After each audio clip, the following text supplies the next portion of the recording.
Assalamualaikum warahmatullahi wabarakatuh. Sebelumnya kami ucapkan terima kasih kepada Bapak dosen pengampu Muhammad Syarif.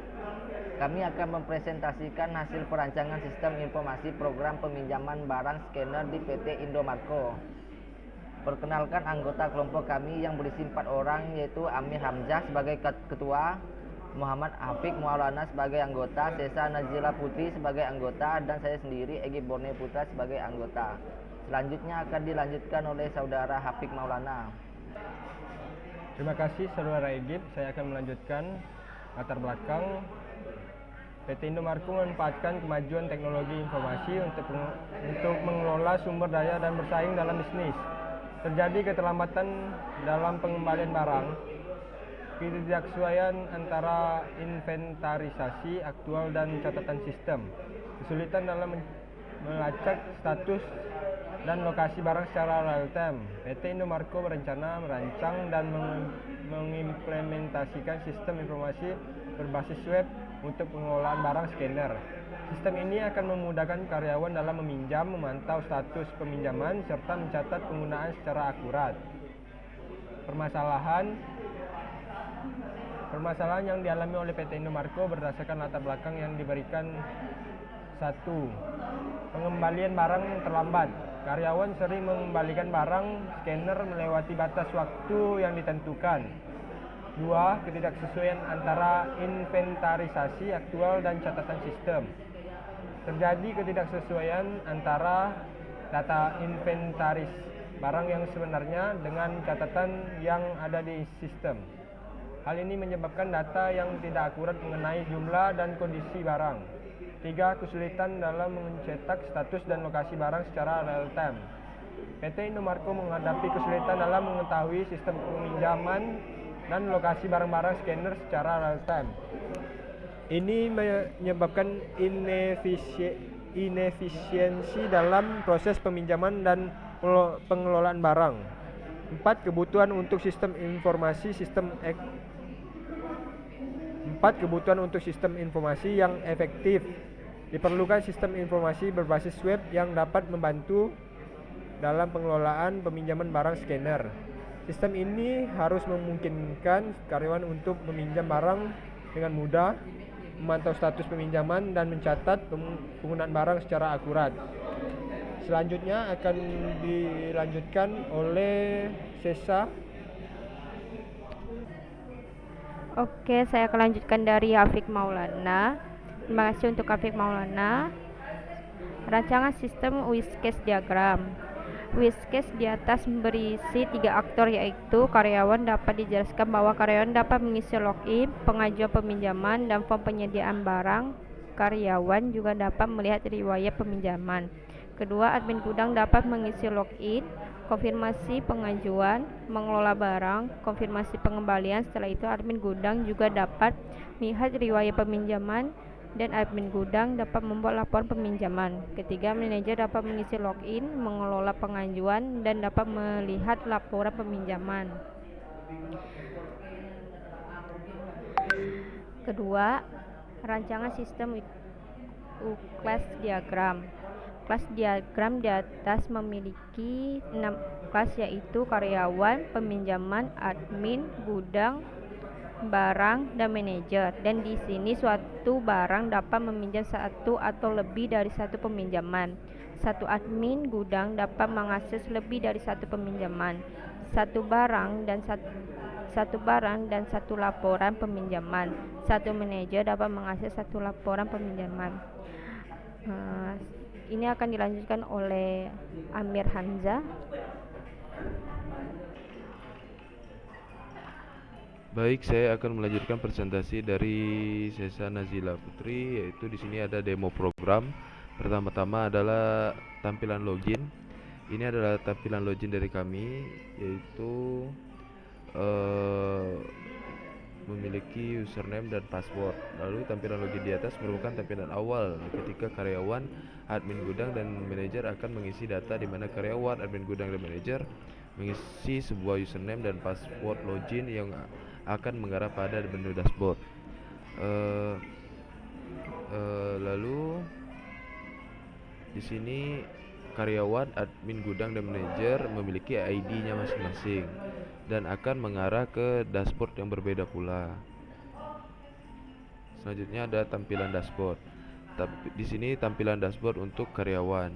Tampilan dashboard ini pada sidebar-nya memiliki profil, daftar barang, tempat peminjaman, riwayat peminjaman, pengembalian, dan logout. Di dalam dashboard terdapat barang-barang yang bisa dipinjam. Lalu pada headernya terdapat home, kontak, search, pesan, dan lain-lain. Tampilan dashboard ini ialah sebuah menu halaman utama ketika karyawan, admin gudang, dan manajer sudah melewati menu login, yang dimana menu dashboard ini merupakan penjelasan singkat mengenai PT Indomarko. Lalu di sini adalah form peminjaman. Di form peminjaman ini terdapat beberapa form pengisian data seperti nomor induk karyawan, nama lengkap, tanggal peminjaman, waktu peminjaman, nama barang.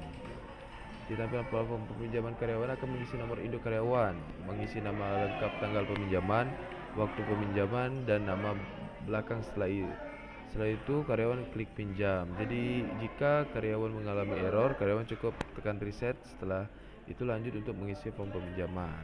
Nah, di sini untuk waktu peminjamannya itu menggunakan option, pilihan barangnya juga menggunakan option. Lalu tampilan form pengembalian ini, admin gudang dapat mengkonfirmasi pengembalian barang yang telah karyawan pinjam. Jadi karyawan yang telah mengembalikan barang itu dapat dikonfirmasi oleh admin agar datanya masuk ke dalam form pengembalian ini dengan syarat pengecekan barang dan lain-lain. Lalu tampilan riwayat peminjaman. Tampilan riwayat peminjaman ini didapat akses oleh karyawan dan admin gudang. Melihat di sini form untuk pengembalian barang. Jadi karyawan mengklik kembalikan dengan kondisi barang seperti apa, lalu admin dapat mengkonfirmasi pengembaliannya tersebut dan datanya akan terdapat di tabel riwayat peminjaman ini. Lalu database-nya ada di toko saya ini untuk pengisian form login tersebut.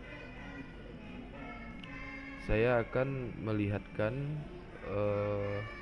pertama untuk halaman login, codingan untuk halaman login, yaitu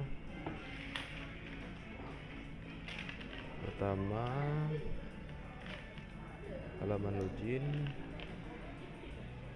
Ini adalah view halaman login. Terdapat action, yaitu login ke beranda, lalu username dan password. Lalu ada button yang tipenya submit, login yang akan mengarah ke halaman dashboard. Lalu di controller login ini terdapat public function seperti index, beranda, dan login. Yang untuk index ada index untuk menampilkan view login, beranda untuk menampilkan halaman beranda atau dashboard, login public function login untuk memvalidasi username dan password yang terdaftar dan akan mengarahkan ke halaman dashboard. Terus S-nya user model pengecekan cek login.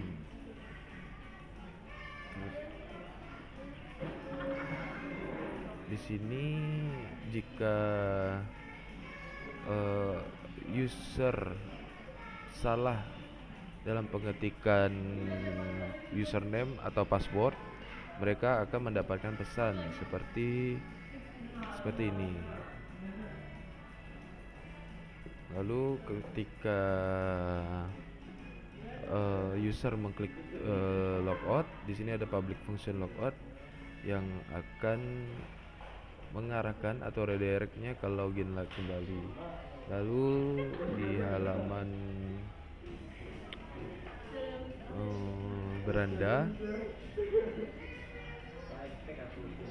di halaman beranda ini terdapat barang-barang yang dipinjam tadi. Ini headernya, ada home dan contact. Lalu di dalamnya terdapat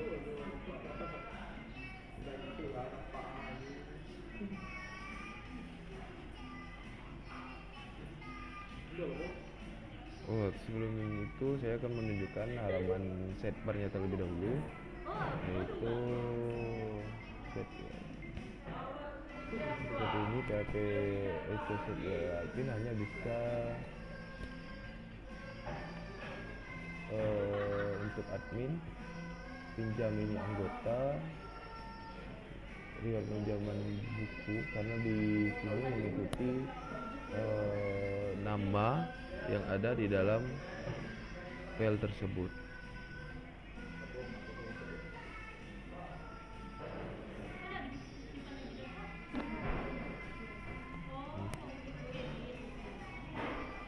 Ini ada controller anggota, bisa indeks untuk menampilkan halaman anggota. Buku ini untuk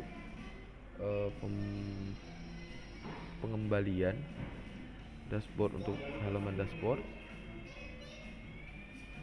Pengembalian ini berarti yang buku ini untuk halaman peminjam. Pengembalian ini untuk menampilkan halaman pengembalian.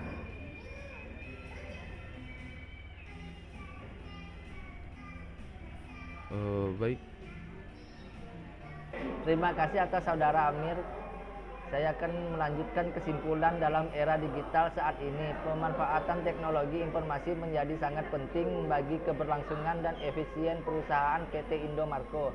Mendapatkan beberapa kesulitan dalam pengelolaan peminjaman barang gudang seperti scanner dan lain-lain, seperti pengembalian terlambat, barang hilang, dan serta kesulitan dalam melacak status barang secara real time. Melalui pembuatan program peminjaman barang di PT Indomarko ini dapat mengatasi permasalahan tersebut dengan menyediakan antarmuka yang ramah pengguna untuk peminjaman barang, memantau status peminjaman barang secara real time, mencatat pengguna barang secara akurat, serta memberi notifikasi dan pengingat kepada karyawan terkait pengembalian barang. Adapun saran yang dapat kami berikan adalah memberikan pelatihan yang memadai kepada semua pengguna website ini agar memastikan mereka dapat mengoperasikan sistem dengan baik dan memahami fungsionalnya secara lengkap, dan pastikan sistem memiliki fitur keamanan yang kuat untuk melindungi data sensitif dan mencegah akses tidak sah, termasuk pengguna kata sandi yang kuat dan kontur akses yang ketat. Sekian dari kami, terima kasih.